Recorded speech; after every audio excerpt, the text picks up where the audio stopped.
మంగళగిరి నియోజకవర్గంలో మరో ఎన్నికల హామీని మంత్రి నారా లోకేష్ నిలబెట్టుకున్నారు. తాడేపల్లిలో రిటైనింగ్ వాల్కు మంత్రి నారా లోకేష్ శంకుస్థాపన చేశారు. 294 కోట్లకు పైగా వ్యయంతో నిర్మించే వరద రక్షణ గోడకు మంత్రి నారా లోకేష్ తాడేపల్లి ప్రజలు, టీడీపీ అభిమానులు, కార్యకర్తల సమక్షంలో శంకుస్థాపన చేశారు.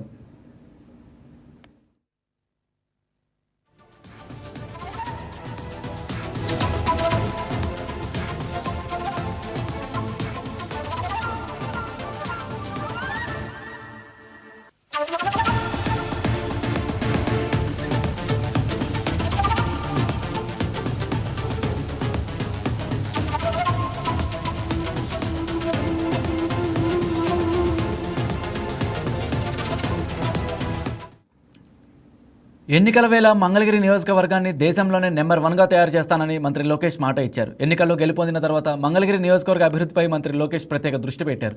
ఎన్నో అభివృద్ధి పనులు చేపట్టిన మంత్రి తాజాగా తాడేపల్లి పట్టణం సీతానగరం మహానాడు వద్ద రిటైనింగ్ వాల్ నిర్మాణానికి శంకుస్థాపన చేశారు. తాడేపల్లిలో ప్రకాశం బ్యారేజీ దిగువన 0.9 కిలోమీటర్ల నుంచి 2.610 కిలోమీటర్ల వరకు కృష్ణానది కుడివైపు 294.20 కోట్లతో వరద రక్షణ గోడను నిర్మించనున్నారు.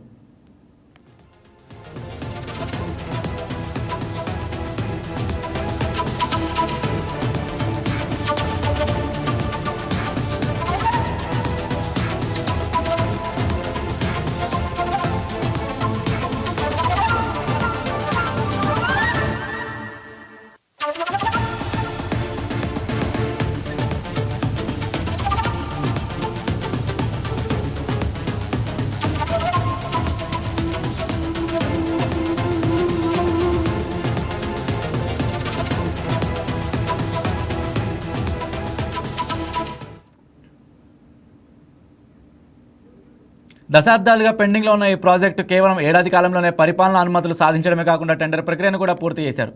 భవిష్యత్తులో భారీ వరదను దృష్టిలో పెట్టుకుని 15 లక్షల క్యూసెక్కుల ప్రవాహాన్ని సైతం తట్టుకునేలా పటిష్టమైన డిజైన్తో రిటైనింగ్ వాల్ను నిర్మించనున్నారు. కేవలం సాధారణ గోడ కాకుండా భూమి లోపల 26 నుంచి 38 మీటర్ల లోతు వరకు 1920 పైల్స్ వేసి పైల్స్ రాఫ్ట్ సాంకేతికతతో భూకంపాలను, నీటి ఉధృతిని తట్టుకునేలా నిర్మించనున్నారు. దీనిపై తాడేపల్లి పట్టణ ప్రజలు హర్షం వ్యక్తం చేస్తున్నారు.